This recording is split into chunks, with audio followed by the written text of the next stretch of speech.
to the 11-yard line. 4 plays later, Keyshawn Orr, well, he's going to finish the drive to give Bamberg a 6-0 lead at that point. Then, in the second quarter, Cole Gagum going to add to the Bamberg lead, and the Red Raiders were on their way in this one.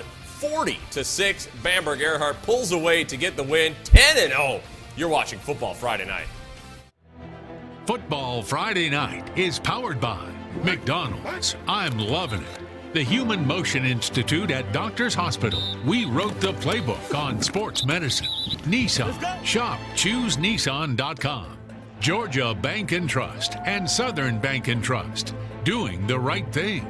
Augusta Technical College. Smart people. Smart choice. Great deals on furniture. The deals are here. The deals are now. And Jostens and Georgia Campus Services, celebrating moments that matter since 1897.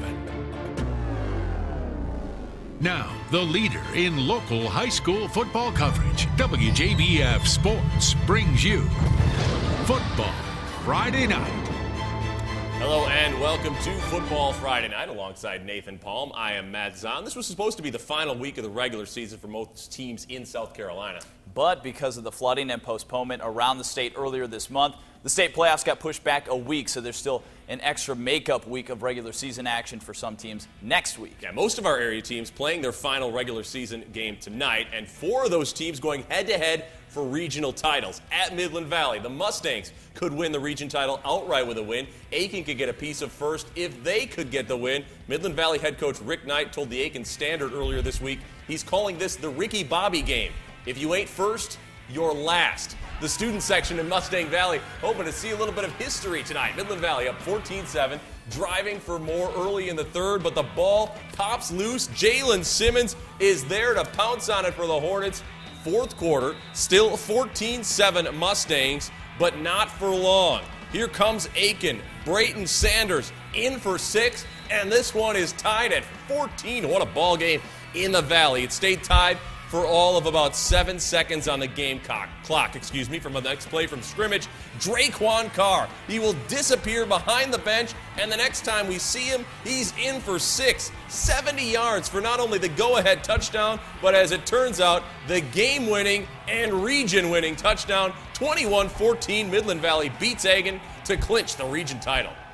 It means so much to me because knowing that we all promised Coach Knight we get him a region title, and then to see it happen is just so heart-wrenching. It feels so good.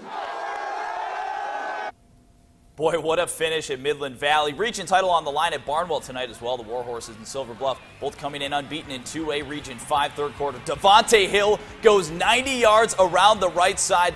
Wearing that 28 jersey, looks a little bit like a younger AP, I have to say. Going 90 yards. What a touchdown. What speed from him. Silver Bluff leads 44-24 on Barnwell's next play, though. This guy's filming. He's ready to go. Antoine Dustin goes 65 yards for the touchdown. That was on the very next play. How about back-to-back plays right there? 44-31, Silver Bluff leads. Going on to the fourth quarter. Silver Bluff, this would be on their second play from scrimmage. Number 2, D'Angelo Drayton Jr. goes 55 yards around the left side. A lot of big plays in this one. Silver Bluff would take a 59-38 lead, and that was the final. Silver Bluff wins. Do or die time for North Augusta. The Yellow Jackets needing a win tonight to have really any shot at making the playoffs. They were hosting Irmo. North Augusta on the move early. Khalil Curry hauls in that 25-yard catch, sets up Rashad Bird's touchdown plunge. And then on the point after, Irmo would deny the extra point. Phillip Barrett comes up with the block, but North Augusta 26-14 gets a must-needed region win. All right, speaking of playoffs, South Aiken trying to get back to the postseason for the first time in 5 years. Tough one tonight against 8-1 Lexington. Down 9-0 in the second. Bowen Smith goes to work. He completed 81% of his passes last week. This one for Zaire Knowles sets the T-Birds up first and goal inside the 5. Tansy Richardson would take it from there. In for 6, South Aiken within 2 at 9-7. Then, just before the half, Smith again, Richardson again. Guess what? Touchdown again. T-Birds go up 14-9. but they would manage only 7 more points the rest of the night, and Lexington wins the region, topping South Aiken 31-21. At Wagner Sally, the War Eagles and Hunter Kennard Tyler fighting for a third-place finish in their region. First quarter, HKT here with a handoff to Trey Davis for a 23-yard game. They would turn it over on downs later on. More in the first quarter, still scoreless. Here we have Devontae Scott to Darius Hammond. That's a 14-yard touchdown, makes it 8-0. That's actually making it 8-0 HKT. 1-yard QB keeper later by Daniel Frazier makes it 8-6.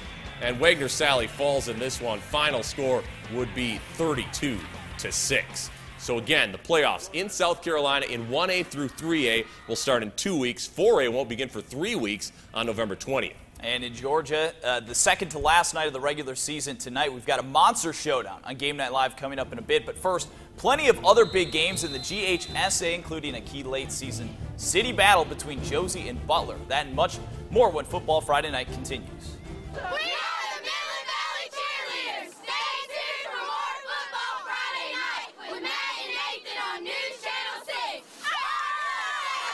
Supporting high school athletics, McDonald's, proud sponsor of Football Friday Night.